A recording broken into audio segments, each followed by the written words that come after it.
dear students. Today we are going to learn another simple lesson, that is sustainable management of natural resource.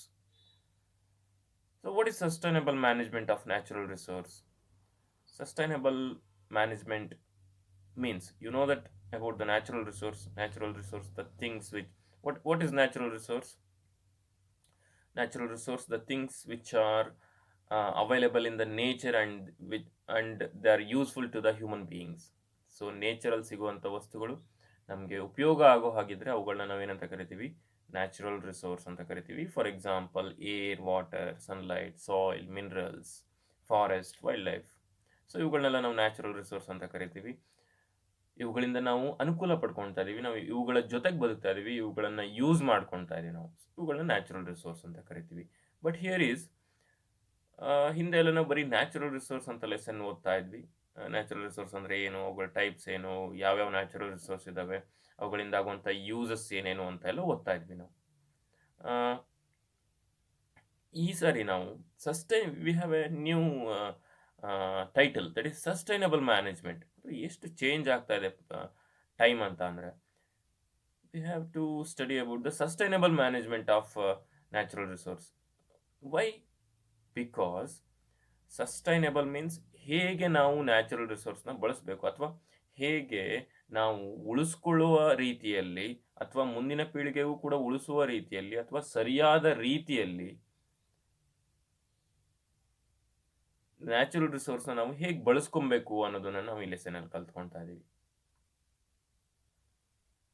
ನಾವು ಸರಿಯಾಗಿ ಬಳಸಲಿಲ್ಲ ಅಂದರೆ ಮುಂದಿನ ಪೀಳಿಗೆಗೆ we cannot give the natural resources to the next generation. So that's why in this lesson we are going to learn how to use the natural resource. So that is the lesson today we are going to learn. So as I said, natural resource, the things which are available in the nature and it should be useful to the human beings, is called natural resource, can be called as natural resource. And ನಾವು ಇವತ್ತು use ಮಾಡ್ತಾ ಇರುವಂಥ ಪ್ರತಿಯೊಂದು energy sources ಎಲ್ಲಿಂದ ಬಂದಿರೋದು? ನೇಚರಿಂದನೇ ಬಂದಿರುವಂಥದ್ದು. So that's why natural resources are very important to our life. So we are living with the natural resources. ಓಕೆನಾ? ಸೊ ಈ ನ್ಯಾಚುರಲ್ ರಿಸೋರ್ಸಲ್ಲಿ two types, you all know that is renewable natural resource and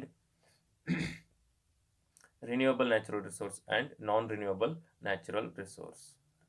so renewable means ಖಾಲಿ ಆಗದೆ ಇರುವಂಥದ್ದು, ಪುನಃ ನಾವು ಎಷ್ಟು ಬಳಸಿದ್ರು ಪುನಃ ನಮಗೆ ಸಿಗುವಂಥದ್ದು. That is are the resources. Renewable natural resources are the resources which can be replenish in short period of time.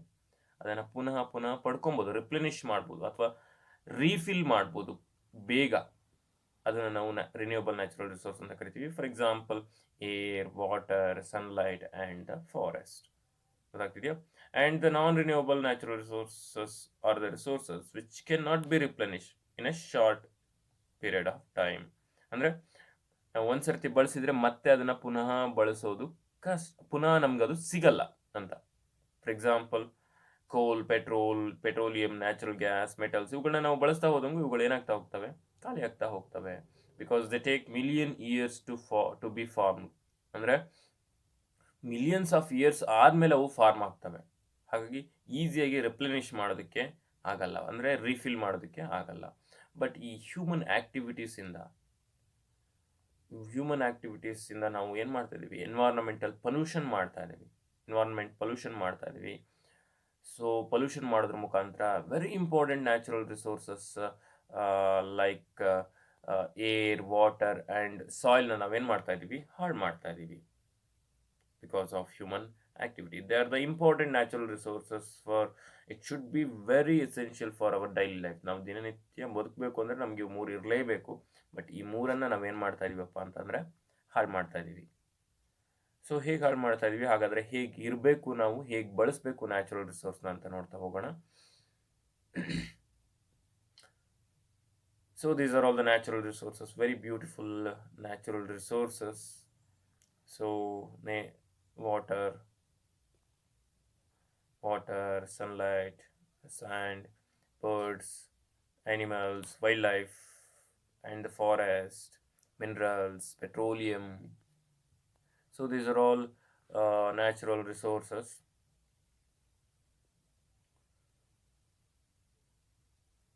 So what we have to do to save our environment? ನಮ್ಮ ಸುತ್ತಮುತ್ತಲಿನ ವಾತಾವರಣವನ್ನು ಚೆನ್ನಾಗಿ ಇಟ್ಕೊಬೇಕು. ಪೊಲ್ಯೂಷನ್ನ ಕಡಿಮೆ, ನಾವು ಪೊಲ್ಯೂಷನ್ ಮಾಡ್ತಾ ಇದೀವಿ ಅಂತ ಹೇಳಿದೆ ನಾನು.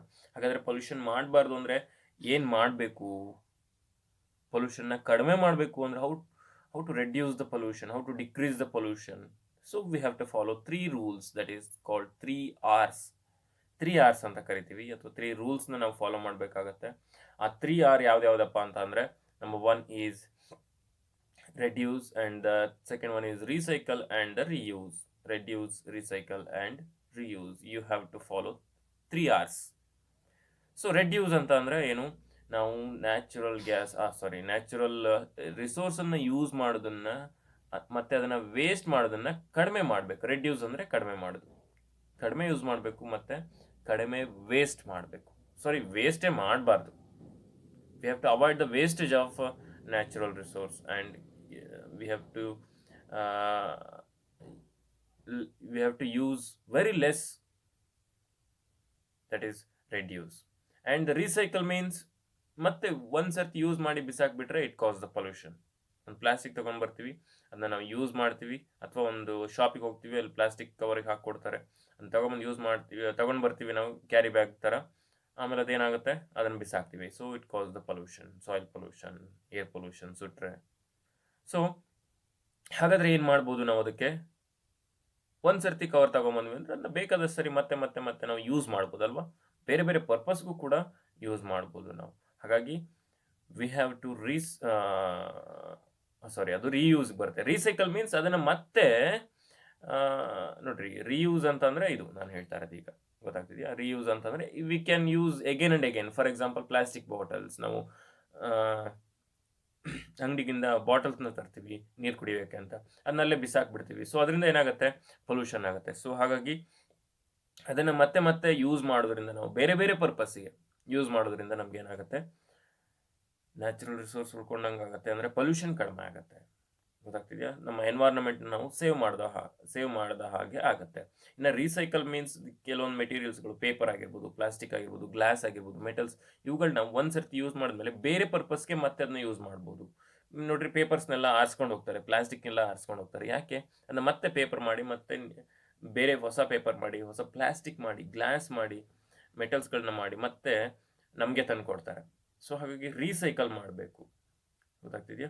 ಮತ್ತೆ ಅಲ್ಲೇ ಬಿಟ್ಬಿಟ್ರೆ ಏನಾಗುತ್ತೆ, ಅದು ಅದರಿಂದ ಪೊಲ್ಯೂಷನ್ ಆಗುತ್ತೆ. ಸೊ ಹಾಗಾಗಿ ಅಲ್ಲೇ ಬಿಡಬಾರ್ದು ಅಥವಾ ಬಿಸಾಕಬಾರ್ದು ಸುಮ್ಮನೆ. ಅದನ್ನು ಮತ್ತೆ ನಾವು ರೀಸೈಕ್ಲಿಂಗ್ ಪ್ರೋಸೆಸ್ಗೆ ಅದನ್ನ ಕಳಿಸ್ಬೇಕು. ಅದರಿಂದ ನಾವು ಪೊಲ್ಯೂಷನ್ನ ತಡಿಬೋದು. ಪೇಪರ್ ಆರಿಸ್ತಾರೆ ನೋಡಿದಿರಲ್ವಾ, ಪ್ಲಾಸ್ಟಿಕ್ ಆರಿಸ್ತಾರೆ, ಈ ಕಬ್ಬನ ಎಲ್ಲ ಮತ್ತೆ ತಗೊಂಡು ಹೋಗ್ತಾರೆ. ಏನು ಮಾಡ್ತಾರೆ ತಗೊಂಡೋಗಿ ಅಂತ ನಿಮ್ಗೆ ಅನ್ಸುತ್ತೆ. ಈ ವೇಸ್ಟ್ ಮೆಟೀರಿಯಲ್ನೆಲ್ಲ ತಗೊಂಡೋಗಿ ಏನು ಮಾಡ್ತಾರೆ ಅಂತ ಅನ್ಸಿರ್ಬೋದು ನಮಗೆ. ಸೊ ಇಲ್ಲೇ ಇದ್ರೆ ಅದರಿಂದ ಪೊಲ್ಯೂಷನ್ ಆಗುತ್ತೆ. ಅವ್ರು ತಗೊಂಡೋಗಿ ಅದನ್ನು ಮತ್ತೆ ನಮ್ಗೆ ಅದೇ ಕಬ್ಬನ ನಮಗೆ ತಂದು ಕೊಡ್ತಾರೆ, ಅದೇ ಪ್ಲಾಸ್ಟಿಕ್ನ ನಮಗೆ ತಂದು ಕೊಡ್ತಾರೆ, ಅದೇ ಪೇಪರ್ನ ನಮಗೆ ತಂದು ಕೊಡ್ತಾರೆ. So that is called recycling. We have to do the recycle because to save our environment. So we have to follow 3 R's to save the environment. So take down the question, what are the 3 R's to save the environment, and explain. What are the 3 R's to save the environment and explain. ನೋಡ್ರಿ, ಇಲ್ಲಿ ನೋಡ್ರಿ, reuse ಮಾಡಿರೋದಕ್ಕೊಂದು example ನೋಡ್ರಿ. ಪೇಪರಿಂದ ಏನೇನೆಲ್ಲ ಮಾಡಿದ್ದಾರೆ ಅಂತ ಕಾಣಿಸ್ತಾ ಇದೆ ನಿಮಗೆ. ರೀಯೂಸ್ ಮಾಡಿದ್ದಾರೆ, ಅದನ್ನ ಯಾವುದೋ ಒಂದು ಪೇಪರ್ನ ತಂದು ಮತ್ತೆ ಈ ರೀತಿ ಡೆಕೋರೇಟಿವ್ ಐಟಮ್ ಆಗಿ ಯೂಸ್ ಮಾಡಿದ್ದಾರೆ. ನೋಡ್ರಿ, ಮೊಟ್ಟೆ ಇಡುವಂಥ ಟ್ರೇ ಮಾಡಿದ್ದಾರೆ ಪೇಪರ್ಸಲ್ಲಿ. ಸೊ ಇದನ್ನೆಲ್ಲ ರೀಯೂಸ್ ಮಾಡುವಂಥ ಒಂದು ಟೆಕ್ನಾಲಜಿ. ಈ ಥರ ಇದು ಇವೆರಡೇ ಅಂತ ಅಲ್ಲ, ಬೇಕಾದಷ್ಟು ಟೈಪ್ಸಲ್ಲಿ ನಾವು ಪೇಪರನ್ನು, ಪ್ಲಾಸ್ಟಿಕ್ಕನ್ನು, ವಾಟರ್ ಬಾಟಲ್ಸ್ಗಳನ್ನು ರೀಯೂಸ್ ಮಾಡ್ಬೋದು. ಗೊತ್ತಾಗ್ತಿದೆ ಅಲ್ವಾ? ಸೊ ನಾವು ಅದಕ್ಕೆ ಅಂತ ಅದೇ ಪರ್ಪಸ್ಗೆ ನೀರು ಕುಡಿಯೋಕ್ಕೆ ಮತ್ತೆ ಯೂಸ್ ಮಾಡಬೇಕು ಅಂತ ಏನಿಲ್ಲ. ವಾಟರ್ ಬಾಟಲ್ ಬೇರೆ ಇನ್ನೇನಕ್ಕಾದ್ರೂ ನಾವು ಯೂಸ್ ಮಾಡ್ಬೋದು. ಈ ಪ್ಲಾಂಟಿಂಗ್ ನೋಡಿದ್ದೀರಾ ನೀವು, ಚಿಕ್ಕ ಚಿಕ್ಕ ಪ್ಲಾಂಟ್ ಪಾಟ್ಸ್ನ ಮಾಡೋದಕ್ಕೂ ಕೂಡ ಯೂಸ್ ಮಾಡ್ತಾರೆ ಪ್ಲಾಸ್ಟಿಕ್ ಬಾಟಲ್ಸ್ಗಳನ್ನ. ಸೊ ಆ ರೀತಿ ಬೇರೆ ಪರ್ಪಸ್ಗೂ ಕೂಡ ಯೂಸ್ ಮಾಡ್ಬೋದು. So these are all the 3 R's we have to remember. ಹಾಗಾದರೆ ಈ ನ್ಯಾಚುರಲ್ ರಿಸೋರ್ಸ್ನ ನಾವು ಯಾಕೆ ಮ್ಯಾನೇಜ್ ಮಾಡಬೇಕು, ಮ್ಯಾನೇಜ್ ಮಾಡಲಿಲ್ಲ ಅಂದರೆ ಏನಾಗುತ್ತೆ ಅಂತ ತಿಳ್ಕೊಬೇಕು ಅಲ್ವಾ? ಸೊ ನಾವು ದಿನನಿತ್ಯ ನ್ಯಾಚುರಲ್ ರಿಸೋರ್ಸ್ನ ಬಳಸ್ತೀವಿ. ನಾವು ನ್ಯಾಚುರಲ್ ರಿಸೋರ್ಸ್ನ ಸುತ್ತಮುತ್ತ ಬದುಕ್ತೀವಿ. ಸೊ ನಾವು ನ್ಯಾಚುರಲ್ ರಿಸೋರ್ಸ್ನ ಮಧ್ಯೆ ಇರೋದ್ರಿಂದ ಏನಾಗ್ಬಿಟ್ಟಿದೆ ಅಂದರೆ, because of increase in the ಪಾಪ್ಯುಲೇಷನ್ನ ನ್ಯಾಚುರಲ್ ರಿಸೋರ್ಸ್ನ ಮಧ್ಯೆ ಇರುವಂಥ ಪಾಪ್ಯುಲೇಷನ್ ಅಥವಾ need for the natural resource is increasing. Because of increase in the demand of the natural resource is increasing, because of increase in the population, industrialisation ಅಂದರೆ ಫ್ಯಾಕ್ಟ್ರಿಗಳನ್ನೆಲ್ಲ ಜಾಸ್ತಿ ಕಟ್ತಾ ಇರೋದ್ರಿಂದ, urbanisation ಸಿಟಿಗಳು ಜಾಸ್ತಿ ಆಗ್ತಾ ಇರೋದ್ರಿಂದ ಏನಾಗ್ತದೆ, ನ್ಯಾಚುರಲ್ ರಿಸೋರ್ಸ್ನ ಬೇಡಿಕೆ ಅಂದರೆ ನಮ್ಮ ನ್ಯಾಚುರಲ್ ರಿಸೋರ್ಸ್ನ ಅವಶ್ಯಕತೆ ಜಾಸ್ತಿ ಆಗ್ತದೆ, ಬಟ್ ನ್ಯಾಚುರಲ್ ರಿಸೋರ್ಸ್ ಕಡಿಮೆ ಆಗ್ತದೆ. ಸೊ ಹಾಗಾಗಿ ಇದನ್ನ ನಾವು ಕಂಟ್ರೋಲ್ ಮಾಡಬೇಕು, ಅಥವಾ ಇದರಿಂದ ಆಗುವಂಥ ತೊಂದರೆ, ನ್ಯಾಚುರಲ್ ರಿಸೋರ್ಸ್ ಕಡಿಮೆ ಆಗ್ತದೆ, ಪಾಪ್ಯುಲೇಷನ್ ಜಾಸ್ತಿ ಆಗ್ತದೆ, ಇದರಿಂದ ಆಗುವಂಥ ತೊಂದರೆ ನಾವು ಕಡಿಮೆ ಮಾಡಬೇಕು ಅಂದರೆ we have to manage natural resource. ಸರಿಯಾಗಿ ಮ್ಯಾನೇಜ್ ಮಾಡಬೇಕು, ಹೇಗೆ ಬೇಕು ಹಾಗೆ ಯೂಸ್ ಮಾಡಿಬಿಟ್ರೆ ಏನಾಗುತ್ತೆ, ನಮಗೇನೆ ತೊಂದರೆ ಆಗುತ್ತೆ. ಸೊ ಹಾಗಾದರೆ ಹೇಗೆ ಸರಿಯಾಗಿ ಮ್ಯಾನೇಜ್ ಮಾಡ್ಬೋದು? Proper management of natural resource ಅಂದರೆ ಏನು? ಸೊ ಜುಡಿಷಿಯಸ್ ಯೂಸ್ ಆಫ್, ನೋಡ್ರಿ ಒಂದೊಂದು ಪಾಯಿಂಟ್ ನೋಡ್ತಾ ಹೋಗೋಣ. Judicious use of natural resource, avoiding wastage ಅಂದರೆ ಸರಿಯಾಗಿ ನಾವು ನ್ಯಾಚುರಲ್ ರಿಸೋರ್ಸ್ ಅಂದರೆ ನಮಗೆ ಅವಶ್ಯಕತೆ ಇದ್ದಾಗ ಮಾತ್ರ ನ್ಯಾಚುರಲ್ ರಿಸೋರ್ಸ್ನ ಯೂಸ್ ಮಾಡಬೇಕು, ಮತ್ತು ವೇಸ್ಟ್ ಆಗೋದನ್ನು ತಡಿಬೇಕು. ಗೊತ್ತಾಗತ್ತಾ? ಆಮೇಲೆ long term planning of use of natural resource. Long term planning ಅಂದರೆ ನ್ಯಾಚುರಲ್ ರಿಸೋರ್ಸ್ನ ನಾವು ಇವತ್ತು ಒಂದೇ ದಿನಕ್ಕೆ ಸಾಕಪ್ಪ ಅನ್ನೋ ಥರ ಯೋಚನೆ ಮಾಡಬಾರ್ದು. ನಮಗೆ ಕೊನೆ ತನಕ ಅಂದರೆ ವರ್ಷಾನುಗಟ್ಟಲೆ ನಮ್ಗೆ ಅದು ಬರೋ ಹಾಗೆ ನಾವು ಹೇಗೆ ಬಳಸ್ಬೋದು, ನೆಕ್ಸ್ಟ್ ಜನ್ರೇಷನ್ಗೂ ಬರೋ ಹಾಗೆ ನಾವು ಹೇಗೆ ಬಳಸ್ಬೋದು ಅನ್ನೋದನ್ನು ಲಾಂಗ್ ಟರ್ಮ್ ಪ್ಲಾನಿಂಗ್, ಅದು ಪ್ಲಾನ್ ಮಾಡಿಕೊಂಡು ನಾವು ನ್ಯಾಚುರಲ್ ರಿಸೋರ್ಸ್ನ ಯೂಸ್ ಮಾಡಬೇಕು ಅಂತ ಹೇಳ್ತಾರೆ. So that is called long term planning use of natural resource, so that it last not only for the present but also future generation. ನಮಗೂ ಅಲ್ಲದೆ ಫ್ಯೂಚರ್ ಜನ್ರೇಷನ್ಗೂ ಇಲ್ಲದೆ ಇರೋ ಹಾಗೆ ಮಾಡ್ಕೊತೀವಿ ನಾವು, if we are not planned it for long term. ಗೊತ್ತಾಗತ್ತಾ? And then the third point is exploitation of natural resource should not be the benefit of few people. Natural ರಿಸೋರ್ಸ್ನ ಬಳಸ್ಕೊಳೋದು ಬರೀ ಫ್ಯೂ ಪೀಪಲ್, ಕೆಲವೊಂದಿಷ್ಟು ಪೀಪಲ್ಗೆ ಮಾತ್ರ ಅಲ್ಲ ಆಗಿರಬಾರ್ದು. ಇದು ನಾವು ಬಳಸುವಂಥ ನ್ಯಾಚುರಲ್ ರಿಸೋರ್ಸ್ ಎಲ್ಲ ಜನಗಳಿಗೂ ಸಿಗೋ ಹಾಗಿರಬೇಕು. ಕೆಲವೊಂದಿಷ್ಟು ಜನಕ್ಕೆ ಯಾರ ಹತ್ರ ದುಡ್ಡಿದೆಯೋ, ಯಾರು ಇನ್ಫ್ಲೂಯೆನ್ಸ್ಡ್ ಪರ್ಸನ್ ಆಗಿರ್ತಾರೋ ಅವ್ರಿಗೆ ಮಾತ್ರ ನ್ಯಾಚುರಲ್ ರಿಸೋರ್ಸ್ ಸಿಗಬಾರ್ದು. ಪ್ರತಿಯೊಬ್ಬ ವ್ಯಕ್ತಿಗೂ ನ್ಯಾಚುರಲ್ ರಿಸೋರ್ಸ್ ಸಿಗಬೇಕು. ಅದು management of natural resource it should be distributed equally to all. ಗೊತ್ತಾಗ್ತಿದೆಯಾ? So this is third point. And then the fourth one is, while extracting and using natural resource, we should also plan for the safe disposal of waste. This is very important. Natural ರಿಸೋರ್ಸ್ನ ಬಳಸ್ತಾ ಇದೀವಿ ಅಂದರೆ ಅದರಿಂದ ಬರುವಂಥ ವೇಸ್ಟ್ಸಿಂದ environmental pollution ಆಗುವಂಥ chances ಇರುತ್ತೆ, ನಮಗೇನೆ ತೊಂದರೆ ಆಗುವಂಥ ಚಾನ್ಸಸ್ ಇರುತ್ತೆ. ಸೊ ಹಾಗಾಗಿ ಅದನ್ನು ಸೇಫಾಗಿ, ಅದರ ವೇಸ್ಟ್ನ ಸೇಫಾಗಿ ಡಿಸ್ಪೋಸ್ ಮಾಡಬೇಕು, ಡಿಸ್ಪೋಸಲ್ ಮಾಡುವಂಥ ಪ್ಲಾನಿಂಗ್ ಇಟ್ಕೊಬೇಕು, ನಾವು ಪ್ಲಾನ್ ಮಾಡ್ಕೊಬೇಕು ಡಿಸ್ಪೋಸ್ ಮಾಡೋದಕ್ಕೆ. ಫಾರ್ ಎಕ್ಸಾಂಪಲ್, ನಾನು ಮೊನ್ನೆ ಹೇಳ್ತಾ ಇದ್ದೆ ಹಿಂದಿನ ಲೆಸನಲ್ಲಿ, ಸೋರ್ಸಸ್ ಆಫ್ ಎನರ್ಜಿಯಲ್ಲಿ ನ್ಯೂಕ್ಲಿಯರ್ ಎನರ್ಜಿ ಅಂತ ಇದೆ ಅಂತ. Nuclear energy is one of the natural resource. So ಆ ನ್ಯೂಕ್ಲಿಯರ್ ಎನರ್ಜಿಯನ್ನು ಯೂಸ್ ಮಾಡಬೇಕಾದ್ರೆ ಹಾರ್ಮ್ಫುಲ್ ರೇಡಿಯೇಷನ್ಸ್ಗಳು ರಿಲೀಸ್ ಆಗ್ತವೆ, ನ್ಯೂಕ್ಲಿಯರ್ ವೇಸ್ಟ್ಗಳು ಪ್ರೊಡ್ಯೂಸ್ ಆಗ್ತವೆ ಅಂತ ಹೇಳಿದ್ದೆ ನಾನು.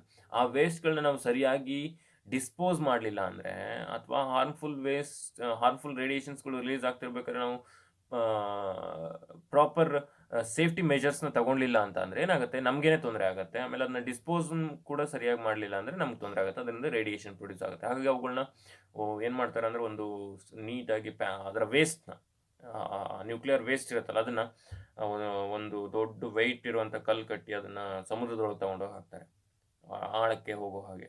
ಸೊ ಅದರಿಂದ ಯಾವುದೇ ರೇಡಿಯೇಷನ್ಸ್ಗಳು ಹೊರಗಡೆ ಬಂದರೂ ನಮ್ಗೆ ಬಂದು ತಲುಪಬಾರ್ದು ಅಂತ. ಸೊ ಹೀಗೆ ಪ್ರಾಪರ್ ಡಿಸ್ಪೋಸಲ್ನ ಮಾಡಬೇಕು ನಾವು. ಎಕ್ಸ್ಟ್ರಾಕ್ಟ್ ಮಾಡಬೇಕಾದ್ರೆ ಬರುವಂಥ ವೇಸ್ಟ್ ಆಗಿರ್ಬೋದು, ಯೂಸ್ ಮಾಡಿದ ಮೇಲೆ ಬರುವಂಥ ವೇಸ್ಟ್ ಆಗಿರ್ಬೋದು, ಅವುಗಳಿಂದ ನಮಗೂ ತೊಂದರೆ ಆಗಬಾರ್ದು, ಎನ್ವೈರನ್ಮೆಂಟಿಗೂ ತೊಂದರೆ ಆಗಬಾರ್ದು. So these are all the methods of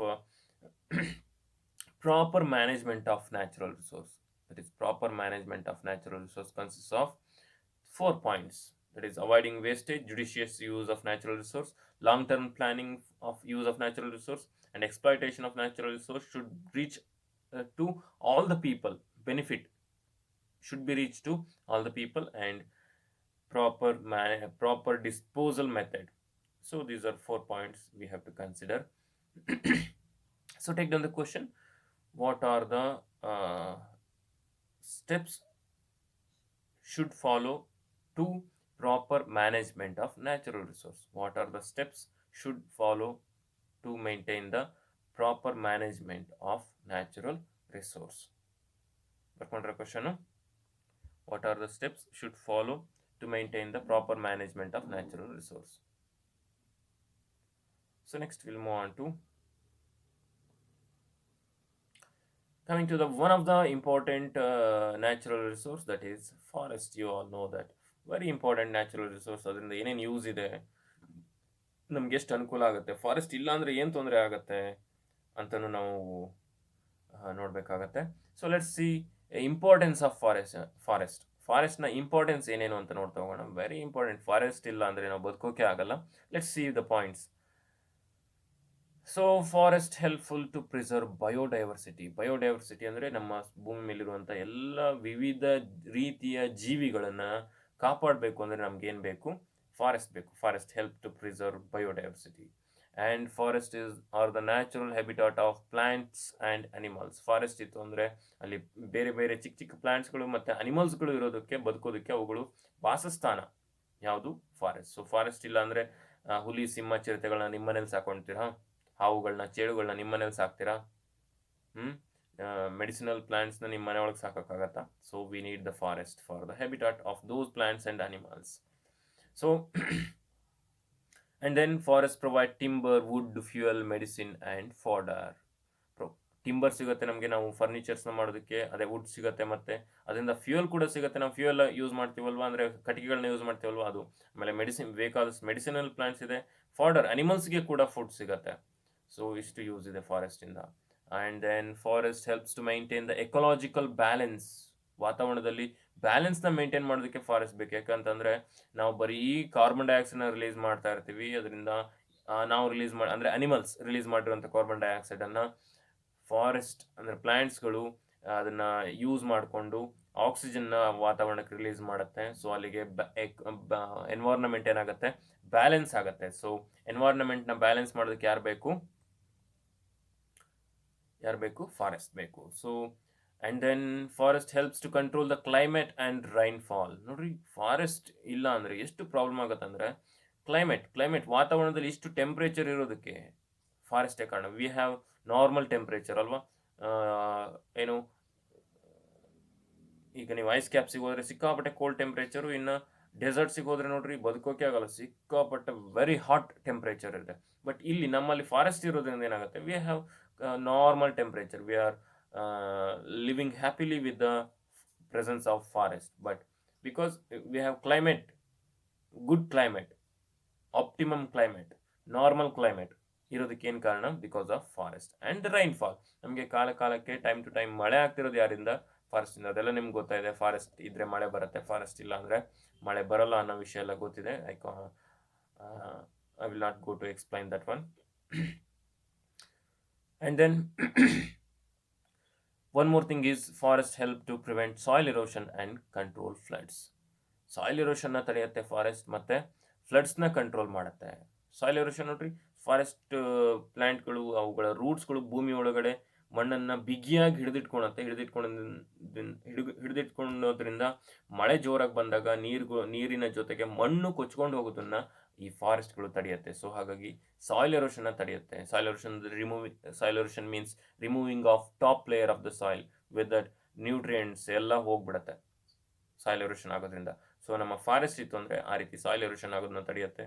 ಆಮೇಲೆ ಕಂಟ್ರೋಲ್ ಫ್ಲಡ್ಸ್, ಪ್ರವಾಹಗಳನ್ನು ತಡೆಯುತ್ತೆ. ಯಾಕೆಂದರೆ ಫಾರೆಸ್ಟ್ ಇತ್ತು ಅಂದರೆ ಫಾಸ್ಟಾಗಿ ಮೂವ್ ಆಗ್ತಾ ಇರೋಂಥ ನೀರು ಸ್ಲೋ ಆಗಿ ಮೂವ್ ಹೋಗಿ ಮಾಡುತ್ತೆ, ಅವಾಗ ಫ್ಲಡ್ ಕಂಟ್ರೋಲ್ ಆಗುತ್ತೆ. ಸೊ ಫಾರೆಸ್ಟಿಂದ ಈ ಎಲ್ಲ ಹೆಲ್ಪ್ ಇದೆ. ಆ್ಯಂಡ್ ವೆರಿ ಇಂಪಾರ್ಟೆಂಟ್ಲಿ, ನಾನು ಅವಾಗಲೇ ಹೇಳ್ದಂಗೆ forest helps to maintain oxygen carbon dioxide balance in the ನೇಚರಲ್ಲಿ ಆಕ್ಸಿಜನ್ ಮತ್ತು ಕಾರ್ಬನ್ ಡೈಆಕ್ಸೈಡ್ ಬ್ಯಾಲೆನ್ಸ್ನ ಮಾಡೋದಕ್ಕೆ ಹೆಲ್ಪ್ ಮಾಡುತ್ತೆ. ನಾನು ಅವಾಗಲೇ ಹೇಳಿದೆ. So these are all the importance. ನಮಗೆ ಫಾರೆಸ್ಟ್ ಯಾಕೆ ಬೇಕು, ಫಾರೆಸ್ಟಿಂದ ಏನೇನು ಯೂಸ್ ಇದೆ ಅಂತ ಇವೆಲ್ಲ ಗೊತ್ತಾಗ್ತಿದೆ ಅಲ್ವಾ? So take down the question, list out the importance of forest. List out the importance of forest.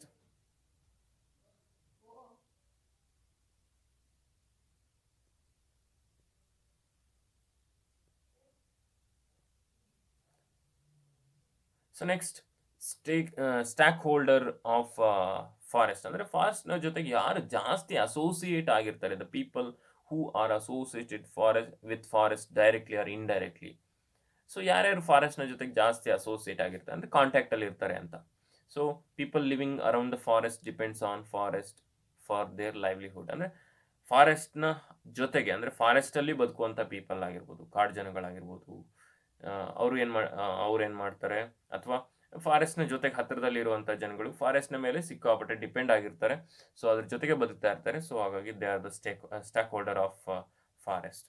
And then industrialist who use raw materials from forest for manufacturing paper, medicine and furnitures.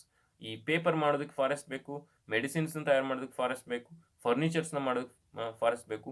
So ಅದನ್ನು ತಯಾರು ಮಾಡುವಂಥ industrialist ಇರ್ತಾರಲ್ವ, ಅವರೆಲ್ಲ ಈ ಫಾರೆಸ್ಟ್ನ ಜೊತೆಗೆ ಕಾಂಟ್ಯಾಕ್ಟಲ್ಲಿ ಇರ್ತಾರೆ. They are the stakeholders of forest. And forest department of government who owns the forest and controls the resource from the forest. ಅಂದರೆ ಫಾರೆಸ್ಟ್ನ ಸೇವ್ ಮಾಡುವಂಥವ್ರು, ಅಂದರೆ ಫಾರೆಸ್ಟ್ನ ಪ್ರೊಟೆಕ್ಟ್ ಮಾಡುವಂಥವ್ರು ಫಾರೆಸ್ಟ್ ಡಿಪಾರ್ಟ್ಮೆಂಟ್ ಇರುತ್ತಲ್ಲ, ಅವರು ಫಾರೆಸ್ಟ್ನ ಜೊತೆಗೆ ಕಂಟಿನ್ಯೂಸ್ ಆಗಿ ಕಾಂಟ್ಯಾಕ್ಟಲ್ಲಿ ಇರ್ತಾರೆ. So they are the stakeholders of forest. And nature and wildlife organisation, nature ಮತ್ತು wildlife organisation who wants to conserve and preserve the forest. ಅಂದರೆ ವೈಲ್ಡ್ ಲೈಫ್ ಆರ್ಗನೈಸೇಷನ್, ವೈಲ್ಡ್ ಲೈಫ್ನ ಮತ್ತು ನೇಚರ್ನ save ಮಾಡುವಂಥ organisation ಇರುತ್ತಲ್ಲ, ಅವರುಗಳು ಕೂಡ ಫಾರೆಸ್ಟ್ನ ಜೊತೆಗೆ ಕಾಂಟ್ಯಾಕ್ಟಲ್ಲಿ ಇರ್ತಾರೆ, ಹತ್ತಿರದಲ್ಲಿರ್ತಾರೆ. So they are called as stakeholders of forest. ಗೊತ್ತಾಗ್ತಿದೆಯಾ? Take down the question. ಇವೆಲ್ಲ ಎಕ್ಸಾಮ್ಸಿಗಿದೆ, ಈ ಕ್ವಶನ್ಸ್ನ ಓದ್ಕೊಳ್ತಾ ಹೋದ್ರೆ ಆಯಿತು. Simple lesson this is the. ಯಾಕೆಂದರೆ ನಮ್ಮ ಸುತ್ತಮುತ್ತ ನಾವು ನೋಡುವಂಥದ್ದು, ನಮ್ಮ ಸುತ್ತಮುತ್ತ ನಮ್ಗೆ ಅನುಭವಕ್ಕೆ ಈಸಿಯಾಗಿ ಬರುವಂಥ ಕಾನ್ಸೆಪ್ಟ್ಸ್ ಆಗಿರೋದ್ರಿಂದ ನಿಮ್ಗೆ ಈಸಿಯಾಗಿ ಅರ್ಥ ಆಗುತ್ತೆ. So it is a very simple lesson, but you have to understand. So who are all considered, take down the question, who are all considered as stakeholders of forest? Who are all considered as stakeholders of forest? And we'll move on to the next. So how do we, ಹಾಗಾದರೆ ಏನು ಮಾಡಬೇಕು ನಾವು? ಫಾರೆಸ್ಟಿಂದ ಇಷ್ಟೆಲ್ಲ ಅನುಕೂಲ ಇದೆ, ಹಾಗಾದರೆ ಏನು ಮಾಡಬೇಕು ನಾವು? we have to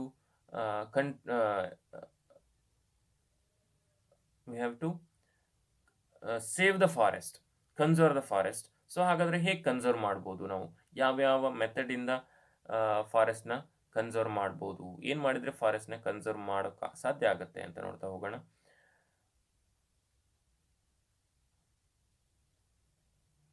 number 1 is afforestation. Afforestation ಅಂದರೆ planting more trees. So this is afforestation. This one planting ಅಂದರೆ ಗಿಡಗಳನ್ನ ನೆಡೋದು, ಎಫಾರೆಸ್ಟೇಷನ್. ಓಕೆನಾ? ಸೊ ಪ್ಲಾಂಟಿಂಗ್ ಮೋರ್ ಟ್ರೀಸ್, ಅದರಿಂದ ನಾವು ಫಾರೆಸ್ಟ್ನ ಕನ್ಸರ್ವ್ ಮಾಡ್ಬೋದು. ಪ್ರಿವೆಂಟಿಂಗ್ ಎಫಾರೆಸ್ಟೇಷನ್ ಆಯಿತು. Preventing or reducing the deforestation, ಡಿಫಾರೆಸ್ಟೇಷನ್ನ ಕಂಟ್ರೋಲ್ ಮಾಡಬೇಕು ನಾವು. ನೋಡ್ರಿ, ಮರಗಳನ್ನ ಕಡಿಯೋದನ್ನ ಕಂಟ್ರೋಲ್ ಮಾಡಬೇಕು. ಸೊ ಕಂಟ್ರೋಲ್ ಮಾಡೋದ್ರಿಂದ ನಮಗೆ ಫಾರೆಸ್ಟ್ ಉಳ್ಕೊಳುತ್ತೆ. ಸೊ ಡಿಫಾರೆಸ್ಟೇಷನ್ ಮಾಡಬಾರ್ದು.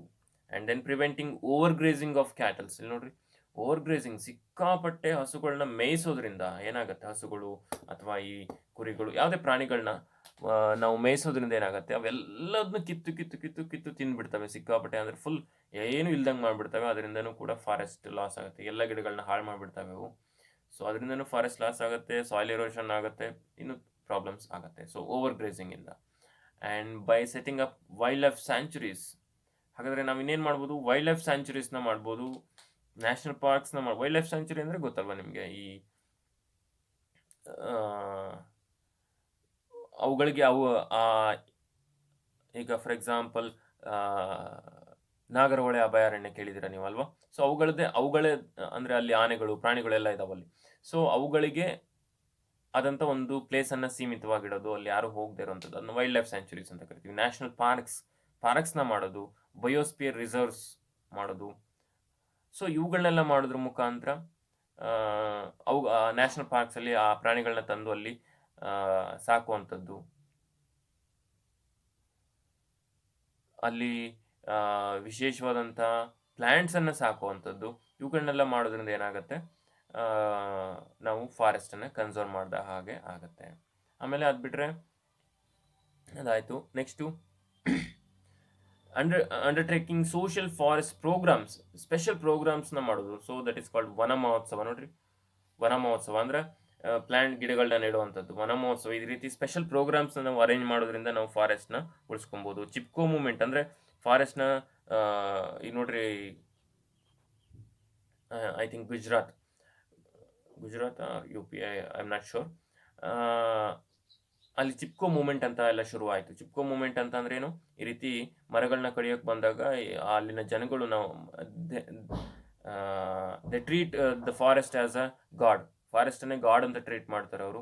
ಅವಾಗ ಅವ್ರು ಏನು ಮಾಡ್ತಿದ್ರು ಅಂತಂದರೆ, ಮರಗಳನ್ನ ಕಡಿಯೋಕೆ ಬಂದಾಗ ಈ ರೀತಿ ಹೋಗಿ ಆ ಮರಗಳನ್ನ ಹಗ್ ಮಾಡಿಕೊಂಡು ಮರಗಳನ್ನ ಪ್ರೊಟೆಕ್ಟ್ ಮಾಡ್ತಾಯಿದ್ರು.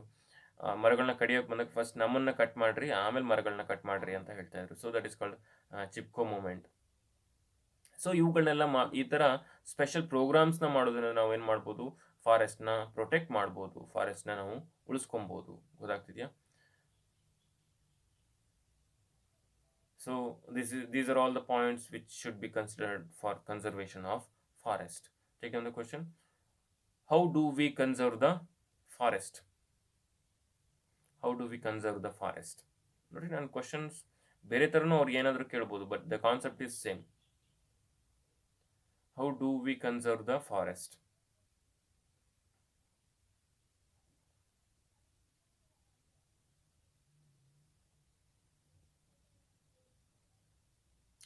So as same as wildlife is also important natural resource. Wild ಅಂದರೆ ಕಾಡಲ್ಲಿರುವಂತಹ ಪ್ರಾಣಿಗಳು. ಸೊ ಅವುಗಳನ್ನು ಕೂಡ ನಾವೇನು ಮಾಡಬೇಕಾಗತ್ತೆ? ಸೇವ್ ಮಾಡಬೇಕು, ಕನ್ಸರ್ವ್ ಮಾಡಬೇಕಾಗತ್ತೆ. ಹಾಗಾದರೆ ಅವುಗಳಿಂದ ಏನು ಅನುಕೂಲ ಇದೆ, ಅದನ್ನ ಯಾಕೆ ಕನ್ಸರ್ವ್ ಮಾಡಬೇಕು ನಾವು ಅಂತ ನೋಡ್ತಾ ಹೋಗೋಣ. So importance of forest. Number 1 is wild life helps to preserve biodiversity. Biodiversity ಅಂದರೆ ಡಿಫ್ರೆಂಟ್ ವೆರೈಟಿಯನ್ನು ಪ್ರಿಸರ್ವ್ ಮಾಡೋದಕ್ಕೆ ಹೆಲ್ಪ್ ಮಾಡುತ್ತೆ wildlife. And wildlife ಅಂತಂದರೆ ಕಾಡಲ್ಲಿರುವಂಥ ಪ್ರಾಣಿಗಳು ಮಾತ್ರ ಅಲ್ಲ, ಅಲ್ಲಿರ್ತಕ್ಕಂಥ ಪ್ಲ್ಯಾಂಟ್ಸು ಕೂಡ ಸೇರ್ಕೊಂಡು ಬರುತ್ತೆ ಎಲ್ಲ. ಗೊತ್ತಾಗತ್ತಾ?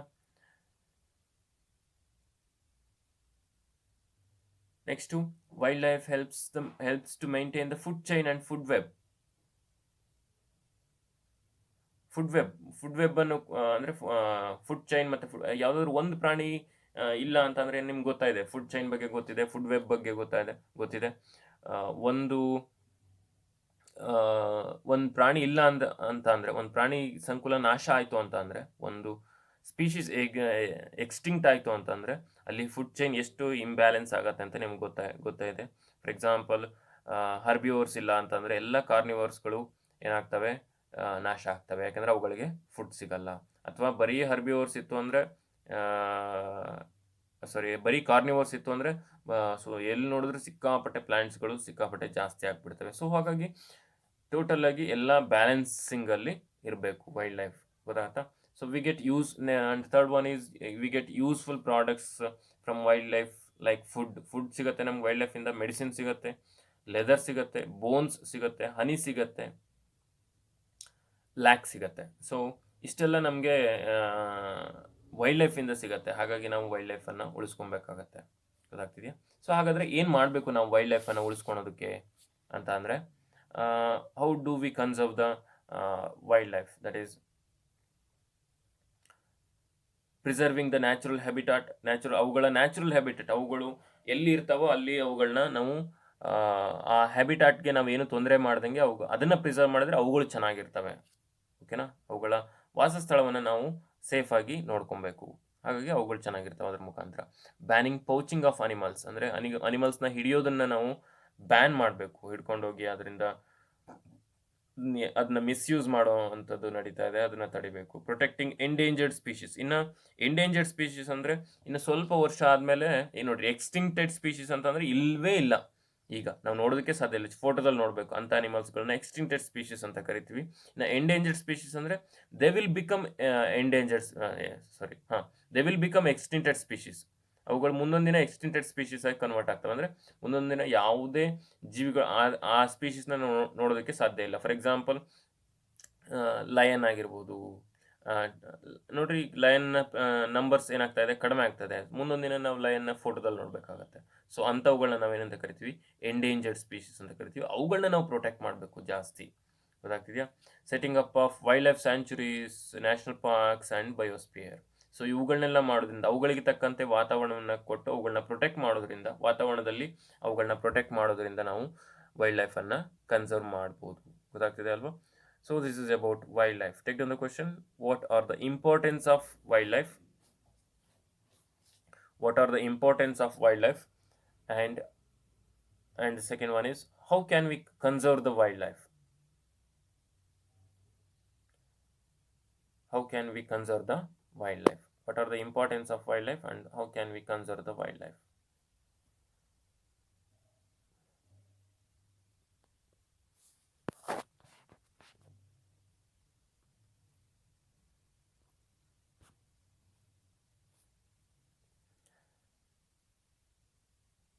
So next, this is water, another natural resource. You know that water is very important, very precious for us.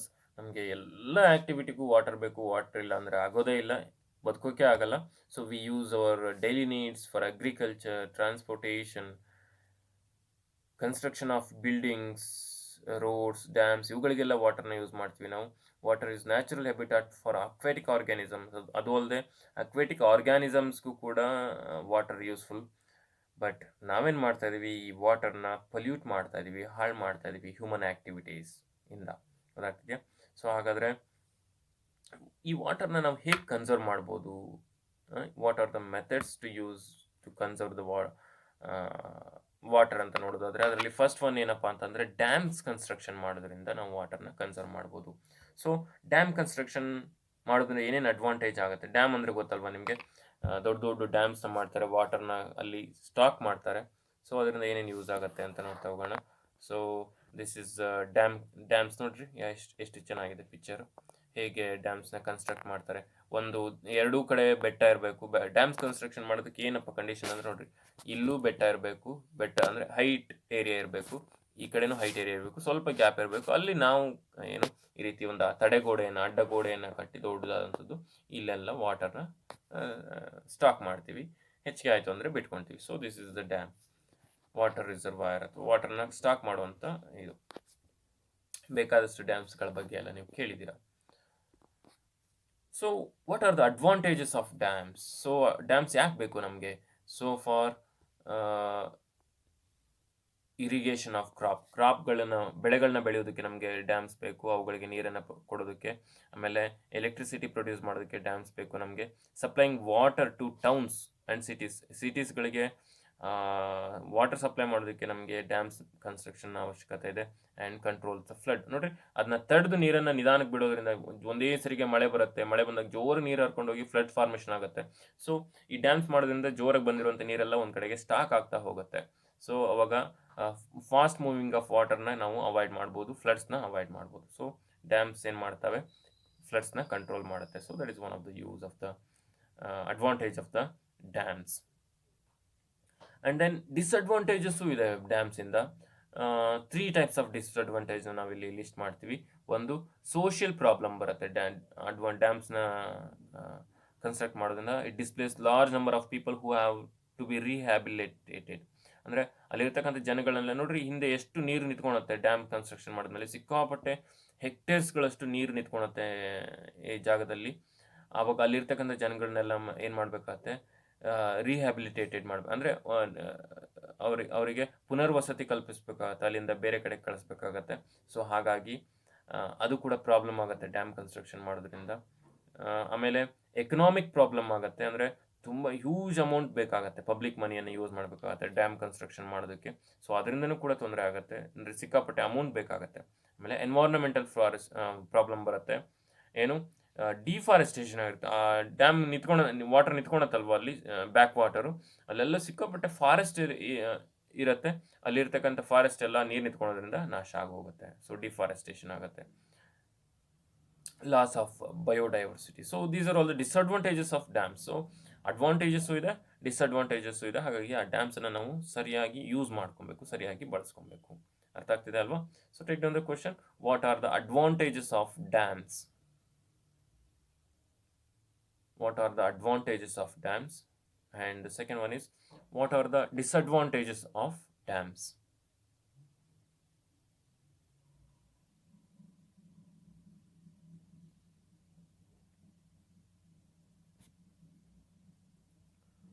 So this is dam. And then this is very important, water harvesting. Water harvesting ಅಂದರೆ ನಾವು ನಮ್ಮ ಹತ್ರ ಇರುವಂಥ ನೀರನ್ನು save ಮಾಡಬೇಕು, ಅಥವಾ future generation ಅಥವಾ future ಯೂಸ್ಗೆ ನಾವು ಅದನ್ನು ಉಳಿಸ್ಕೊಬೇಕು. ಹಾಗಾದರೆ ಹೇಗೆ ಉಳಿಸ್ಕೊಬೋದು ನಾವು ವಾಟರ್? ಅದನ್ನು ಉಳಿಸ್ಕೊಳೋವಂಥದ್ದನ್ನ ಅಥವಾ ಅದನ್ನ ಕಲೆಕ್ಟ್ ಮಾಡಿಕೊಂಡು ಯೂಸ್ ಮಾಡ್ಕೊಳೋವಂಥದ್ದನ್ನ ನಾವು ವಾಟರ್ ಹಾರ್ವೆಸ್ಟಿಂಗ್ ಅಂತ ಕರಿತೀವಿ, ಅಥವಾ ರೈನ್ ವಾಟರ್ ಹಾರ್ವೆಸ್ಟಿಂಗ್ ಅಂತ ಕರಿತೀವಿ. ಸೊ ಹೀಗೆಲ್ಲ ನಾವು ವಾಟರ್ನ ಸೇವ್ ಮಾಡ್ಬೋದು. ಒಂದು ಡಿಗ್ಗಿಂಗ್ ಪಿಟ್ಸ್ ಅಂದರೆ ಚಿಕ್ಕ ಚಿಕ್ಕ ಗುಂಡಿಗಳನ್ನ ಮಾಡೋದ್ರ ಮುಖಾಂತರ ನಾವು ಅಲ್ಲಿ ವಾಟರ್ನ ನಾವು ಸೇವ್ ಮಾಡ್ಬೋದು. ಆಮೇಲೆ ಪಾಂಡ್ಸ್, ಲೇಕ್ಸ್ ನಿಮ್ಗೆ ಗೊತ್ತಾ ಇದೆ, ಅಲ್ಲೂ ಕೂಡ ವಾಟರ್ನ ಸೇವ್ ಮಾಡ್ಬೋದು, ಕೊಳಗಳು ಮತ್ತು ಲೇಕ್ಸಲ್ಲಿ. ಆಮೇಲೆ building small earthen dams or concrete check dams, ಚಿಕ್ಕ ಡ್ಯಾಮ್ಸ್ಗಳನ್ನು ಮಾಡೋದು. ನಾನು ದೊಡ್ಡ ಡ್ಯಾಮ್ ತೋರಿಸಿದ್ನಲ್ಲ ಆ ಥರ ಚಿಕ್ಕ ಅಲ್ಲಲ್ಲಿ ನಮ್ಮ ಹಳ್ಳಿಗಳಲ್ಲೆಲ್ಲ ಚಿಕ್ಕ ಡ್ಯಾಮ್ಸ್, ಚೆಕ್ ಡ್ಯಾಮ್ಸ್ ಅಂತ ಕರಿತೀವಿ. ಅರ್ಥನ್ ಡ್ಯಾಮ್ಸ್ ಅಂದರೆ ಮಣ್ಣಿಂದು ಡ್ಯಾಮ್ಸ್ ಮಾಡ್ಬೋದು, ಯಾಕಂದರೆ ಅಲ್ಲೇ ನೀರು ಕಲೆಕ್ಟ್ ಆಗೋದು ಬೇಡ, ನಮಗೆ ಕಲೆಕ್ಟ್ ಆಗಿ ಅಲ್ಲೇ ಹಿಂಗೆ ಹೋಗಬೇಕು, ಅದನ್ನು ಅರ್ಥನ್ ಡ್ಯಾಮ್ಸ್ ಅಂತ ಕರಿತೀವಿ, ಮಣ್ಣಿನ ಡ್ಯಾಮ್ಸ್ ಮಾಡೋವಂಥದ್ದು. ಆಮೇಲೆ ಕನ್ಸ್ಟ್ರಕ್ಷನ್ ಆಫ್ ಡೈಕ್ಸ್, ಬಂಡೆಗಳಲ್ಲೇ ನೀರು ನಿಂತ್ಕೊಳ್ಳೋ ಹಾಗೆ ಮಾಡ್ತಾರೆ, ಅದನ್ನು ಡೈಕ್ಸ್ ಅಂತ ಕರೀತಾರೆ. ಅದಾದಮೇಲೆ ರಿಸರ್ವಾಯರ್ಸ್ ಅಂದರೆ ರಿಸರ್ವಾಯರ್ಸ್ ಅಂದರೆ ವಾಟರ್ ನಿಂತ್ಕೊಳ್ಳೋ ಹಾಗೆ ಅಲ್ಲೇ ನಿಂತ್ಕೊಂಡು ಅದು ಹಿಂಗೆ ಹೋಗೋ ಹಾಗೇನೋ, ಅಥವಾ ಅದನ್ನು ಮತ್ತೆ ನಾವು ರಿಯೂಸ್ ಮಾಡೋ ಹಾಗೆ ಮಾಡ್ಬೋದು, ಅದನ್ನು ಕನ್ಸ್ಟ್ರಕ್ಷನ್ ಆಫ್ ರಿಸರ್ವಾಯರ್ಸ್ ಅಂತ ಕರಿತೀವಿ. ಸೊ ಹಾಗೆ ವಾಟರ್ನ ನಾವು ಹಾರ್ವೆಸ್ಟ್ ಬಳಸ್ಕೊಬೋದು. ಆಮೇಲೆ construction of roof top collecting unit in houses, this is rain water harvesting. ನಮ್ಮ ಮನೆಗಳ ಮೇಲೆ ಬೀಳುವಂಥ ನೀರನ್ನು ನಾವು ಕಲೆಕ್ಟ್ ಮಾಡ್ಕೊಬೋದು, ಮನೆಗಳಲ್ಲಿ ಕಲೆಕ್ಟ್ ಮಾಡಿಕೊಂಡು ಅದನ್ನು ಹಿಂಗೆ ಹೋಗೋ ಹಾಗೆ ಮಾಡಿ ಅಂಡರ್ಗ್ರೌಂಡ್ ವಾಟರ್ನ ರೀಚಾರ್ಜ್ ಮಾಡ್ಬೋದು, ಅಂಡರ್ಗ್ರೌಂಡ್ ವಾಟರ್ ಜಾಸ್ತಿ ಆಗುವಾಗ ಮಾಡ್ಬೋದು. ಸೊ ಇವೆಲ್ಲ ಮೇಲ್ಗಡೆ ಹೇಳಿರುವಂಥ ಟೆಕ್ನಾಲಜಿ ಅಂಡರ್ಗ್ರೌಂಡ್ ವಾಟರ್ ಜಾಸ್ತಿ ಆಗೋದಕ್ಕೆ ಮಾಡುವಂಥ ಟೆಕ್ನಾಲಜಿನೇ. ಅರ್ಥ ಆಗುತ್ತಲ್ವ? ಸೊ ಈ ರೂಫ್ ಟಾಪ್ ಕಲೆಕ್ಟಿಂಗ್ ಯೂನಿಟ್ಸ್ ಅಂತ ಅಂದರೆ ರೈನ್ ವಾಟರ್ ಹಾರ್ವೆಸ್ಟಿಂಗ್ ಮಾಡುವಂಥದ್ದು, ಅಂದರೆ ಮನೆಗಳ ಮೇಲೆ ಬೀಳುವಂಥ ನೀರನ್ನು ಒಂದು ಕಡೆಗೆ ಹೋಗುವಾಗ ಮಾಡ್ತಾರೆ. ಅದ್ರ ಬಗ್ಗೆ ನೆಕ್ಸ್ಟ್ ತೋರಿಸ್ತೀನಿ ನಾನು ಚಿತ್ರನ. So advantages of underground water. ಹಾಗಾದರೆ ಇದನ್ನೆಲ್ಲ ಮಾಡೋದ್ರಿಂದ ನಾವು ಮೇಲ್ಗಡೆ ವಾಟರ್ ಹಾರ್ವೆಸ್ಟಿಂಗ್ ಮಾಡೋದ್ರಿಂದ ಏನಾಗುತ್ತೆ, ಅಂಡರ್ಗ್ರೌಂಡ್ ವಾಟರ್ ಲೆವೆಲ್ ಜಾಸ್ತಿ ಆಗುತ್ತೆ. ಸೊ ಅಂಡರ್ಗ್ರೌಂಡ್ ವಾಟರ್ ಲೆವೆಲ್ ಜಾಸ್ತಿ ಆಗೋದ್ರಿಂದ ಏನು ಅನುಕೂಲ ಇದೆ ನೋಡ್ತಾ ಹೋಗೋಣ, ಓಕೆನಾ? So it does not evaporates easily. ನೋಡ್ರಿ, ಈ ಕೆರೆಗಳಲ್ಲಿ ನೀರನ್ನ ಕಲೆಕ್ಟ್ ಮಾಡೋದು ಅಥವಾ ಡ್ಯಾಮ್ಸಲ್ಲಿ ನೀರು ಕಲೆಕ್ಟ್ ಮಾಡೋದ್ರಿಂದ ಅದರಲ್ಲಿ ಜಾಸ್ತಿ more percentage of water will evaporate ಆಗಿ ಹೋಗ್ಬಿಡತ್ತೆ. ಸೊ ಅದರಿಂದ ಲಾಸ್ ಆಗುತ್ತೆ ವಾಟರ್. ಬಟ್ ಅಂಡರ್ಗ್ರೌಂಡ್ ನೀರು ಭೂಮಿ ಒಳಗಿರೋದ್ರಿಂದ ಎವಾಪ್ರೇಟ್ ಆಗುವಂಥ ಪರ್ಸೆಂಟೇಜ್ ಕಡಿಮೆ, ಅಥವಾ ಎವಾಪ್ರೇಟ್ ಆಗೋದೇ ಇಲ್ಲ ಅಷ್ಟು ಈಸಿಯಾಗಿ, ಅಲ್ವಾ? ಆಮೇಲೆ it spreads out and recharge well. Bore ಬಾವಿಗಳನ್ನು ರೀಚಾರ್ಜ್ ಆಗುತ್ತೆ, ನೀರು ತುಂಬ್ಕೊಳುತ್ತೆ. ಅಲ್ಲಿ ನಾವು ಎಷ್ಟು ಯೂಸ್ ಮಾಡಿದ್ರು ಮತ್ತೆ ನೀರು ಬರ್ತಾ ಇರುತ್ತೆ. ನೋಡ್ರಿ, ಈಗೆಲ್ಲ ಒಂದು 10 ವರ್ಷ ಬೋರ್ನ ಯೂಸ್ ಮಾಡಿದ್ವಿ ಅಂದರೆ ಬೋರಲ್ಲಿ ನೀರು ಖಾಲಿ ಆಗ್ಬಿಡ್ತು ಅಂತ ಆ ಬೋರ್ ವೇಸ್ಟ್ ಆಗಿಬಿಡುತ್ತೆ, because of lack of underground water. So ನಾವು ಇದನ್ನು ಮಾಡೋದ್ರಿಂದ ನಮ್ಮ ಮನೆಗಳಲ್ಲಿ, ಈಗ ನೋಡ್ರಿ, ನಿಮ್ಮ ಮನೆ ಹತ್ರ ಒಂದು ಬೋರ್ ತೆಗ್ಸಿದ್ದೀರಾ ಅಂದರೆ ಹಾಗೇನೆ ನೀವು ಏನು ಮಾಡಬೇಕು, ರೈನ್ ವಾಟರ್ ಹಾರ್ವೆಸ್ಟಿಂಗ್ ಪ್ಲ್ಯಾಂಟನ್ನು ಹಾಕಬೇಕು. ಅವಾಗ ಏನಾಗುತ್ತೆ, ನಿಮ್ಮ ಮನೆ ಬೋರು ಯಾವಾಗಲೂ ರೀಚಾರ್ಜ್ ಆಗ್ತಾನೆ ಇರುತ್ತೆ, ಬೋರಲ್ಲಿ ನೀರು ಖಾಲಿ ಆಯಿತು ಅನ್ನೋ ಪ್ರಶ್ನೆನೇ ಬರಲ್ಲ. ಹಾಗಾಗಿ ನಿಮಗೆ ಬೋರಲ್ಲಿ ನೀರು ಬರಬೇಕು ಅಂದರೆ ನೀವೇ ಅಲ್ಲೇನು ನೀರು ಉತ್ಪತ್ತಿ ಆಗಲ್ಲ, ಅಥವಾ ನೀರು ಕ್ರಿಯೇಟ್ ಆಗಲ್ಲ ಅಲ್ಲಿ. Water does not create in the underground. We have to recharge the underground water. ನಾವೇನೇ ಅಂಡರ್ಗ್ರೌಂಡ್ ವಾಟರ್ನ ರೀಚಾರ್ಜ್ ಮಾಡಬೇಕು. ಹೇಗೆ ನಿಮ್ಮ ಮೊಬೈಲಲ್ಲಿ ಕರೆನ್ಸಿ ಖಾಲಿ ಆದ ತಕ್ಷಣ ರೀಚಾರ್ಜ್ ಮಾಡ್ತಿರೋ ಹಾಗೆ ಅಂಡರ್ಗ್ರೌಂಡ್ ವಾಟರ್ನು ಕೂಡ ನಾವು ರೀಚಾರ್ಜ್ ಮಾಡಬೇಕು, ಇಲ್ಲಾಂದರೆ ನಮಗೆ ಯೂಸ್ ಮಾಡೋದಕ್ಕೆ ಆಗಲ್ಲ. ಗೊತ್ತಾಗ್ತಿದೆಯಾ? ಹಾಗೆಯೇ it provides moisture and for irrigation of crop. ಅಂದರೆ ನಾವು ಬೆಳೆ ಬೆಳೆದ್ರೆ ಮಳೆ ಆಗದೆ ಇದ್ರೂ ಕೂಡ ಅಂಡರ್ಗ್ರೌಂಡ್ ವಾಟರ್ಲಿರುವಂಥ ಮಾಯಿಶ್ಚರ್ನ ಯೂಸ್ ಮಾಡಿಕೊಂಡು ಬೆಳೆ ಬರುವಂಥ ಚಾನ್ಸಸ್ ಇರುತ್ತೆ. ಆಮೇಲೆ it does not get pollute easily. ಅಷ್ಟು ಸುಲಭವಾಗಿ ಅದು ಪೊಲ್ಯೂಟ್ ಆಗೋದಿಲ್ಲ. ಯಾಕೆ, ಅಲ್ಲಿ ಹೋಗಿ ಯಾರು ಗಲೀಜು ಮಾಡ್ತಾರಲ್ವಾ? ನಮ್ಮ ಮನುಷ್ಯರು ಅಂಡರ್ಗ್ರೌಂಡ್ ಭೂಮಿ ಒಳಗೆ ಹೋಗಿ ಗಲೀಜು ಮಾಡೋಕ್ಕಾಗತ್ತಾ? ಹಾಗಾಗಿ it's A purest water. It does not pollute easily, pollute ಆಗೋದೇ ಇಲ್ಲ. And it does not provide breeding ground for mosquitoes and house fly. ಅಂದರೆ ಇಲ್ಲಿ ನೋಡ್ರಿ, ನಮ್ಮ ಭೂಮಿಯಲ್ಲಿರುವಂಥ ನೀರಿನ ಮೇಲೆ ಏನಾಗ್ಬಿಡುತ್ತೆ, ಈ ನೊಣಗಳು, ಸೊಳ್ಳೆಗಳೆಲ್ಲ ಈಸಿಯಾಗಿ ಬೆಳ್ಕೊಂಡ್ಬಿಡುತ್ತೆ. ಗ್ರೋತ್ ಆಗತ್ತೆ ಅವುಗಳದ್ದು, but there is no chance of breeding mosquitoes and houseflies in the underground water. So these are all the uses of underground, advantages of underground water. ಗೊತ್ತಾಗ್ತಿದೆಯಾ? ಸೊ ಹಾಗಾಗಿ ನಾವು ಅಂಡರ್ಗ್ರೌಂಡ್ ವಾಟರ್ನ ಜಾಸ್ತಿ ಯೂಸ್ ಮಾಡಬೇಕು, ಅಂಡರ್ಗ್ರೌಂಡ್ ವಾಟರ್ನ ಜಾಸ್ತಿ recharge ಮಾಡಬೇಕು ಅಂದರೆ ನಾವು ಮೇಲ್ಗಡೆ ಡ್ಯಾಮ್ಸ್ ಕನ್ಸ್ಟ್ರಕ್ಷನ್ ಮಾಡಬೇಕು, ರಿಸರ್ವಾಯರ್ಸ್ ಮಾಡಬೇಕು, ರೈನ್ ವಾಟರ್ ಹಾರ್ವೆಸ್ಟಿಂಗ್ ಮಾಡಬೇಕು, ಮನೆಗಳ ಮೇಲೆ ಬೀಳುವಂಥ ರೈನನ್ನು ನಾವು ಕಲೆಕ್ಟ್ ಮಾಡಿ ಭೂಮಿ ಒಳಗೆ ಕಳಿಸ್ಬೇಕು, ಪಿಟ್ಸ್ನ ಡಿಗ್ ಮಾಡಬೇಕು, ಅಂದರೆ ಗುಂಡಿಗಳನ್ನ ಮಾಡಬೇಕು, ಪಾಂಡ್ಸ್ ಲೇಕ್ಸ್ ನಾವು ಜಾಸ್ತಿ ಮಾಡಬೇಕು. ಅದರಿಂದ ಏನಾಗುತ್ತೆ, ನಮ್ಮ ಅಂಡರ್ಗ್ರೌಂಡ್ ವಾಟರ್ ಜಾಸ್ತಿ ಆಗ್ತಾ ಹೋಗುತ್ತೆ. ಗೊತ್ತಾಗ್ತಿದೆಯಾ? So take down the question, what are the water harvesting methods, or list out the water harvesting methods. List out the water harvesting methods. And next question, what are the advantages of underground water? What are the advantages of underground water?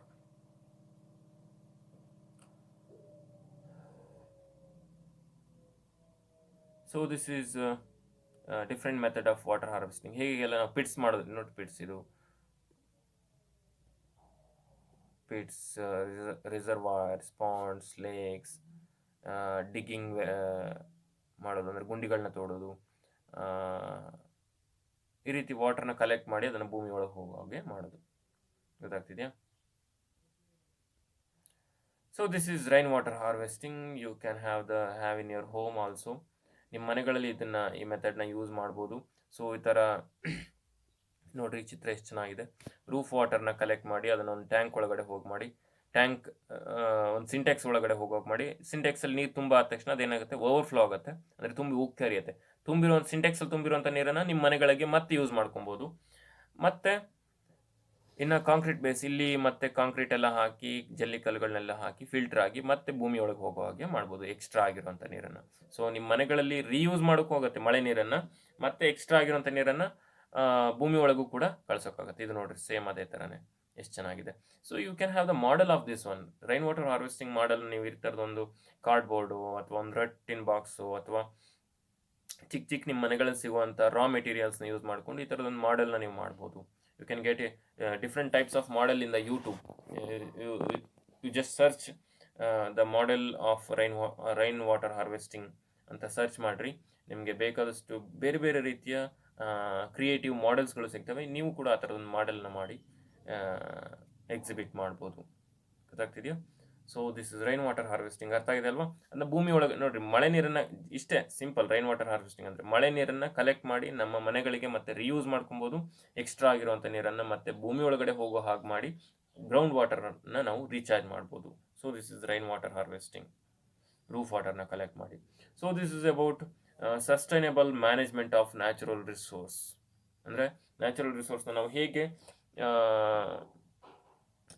ಜುಡಿಷಿಯಸ್ಲಿ ಅಥವಾ ಸರಿಯಾಗಿ ನಾವು ಅದನ್ನು ಹೇಗೆ ಬಳಸ್ಕೊಬೋದು ಅನ್ನೋದನ್ನು ನಾವು ಇದುವರೆಗೂ ಕಲ್ತ್ಕೊಂಡ್ವಿ. Wild ಲೈಫ್ನ ಹೇಗೆ ಬಳಸ್ಕೊಬೇಕು, ಅದರಿಂದ ಏನು ಅನುಕೂಲ ಇದೆ, ಫಾರೆಸ್ಟ್ನ ನಾವು ಹೇಗೆ ಬಳಸಬೇಕು, ಅದರಿಂದ ಏನು ಅನುಕೂಲ ಇದೆ, ವಾಟರ್ನ ನಾವು ಹೇಗೆ ಬಳಸ್ಕೊಬೇಕು, ಅದರಿಂದ ಏನು ಅನುಕೂಲ ಇದೆ ಅಂತೆಲ್ಲ ನಾವು ಇದುವರೆಗೂ ಕಲ್ತ್ಕೊಂಡ್ವಿ. So I hope you all understood the today's lesson. This completes the lesson. I hope you are all understood today's lesson, and if you are having any questions and doubts regarding today's lesson, you can ask the questions in the group and I am going to answer that. So thank you.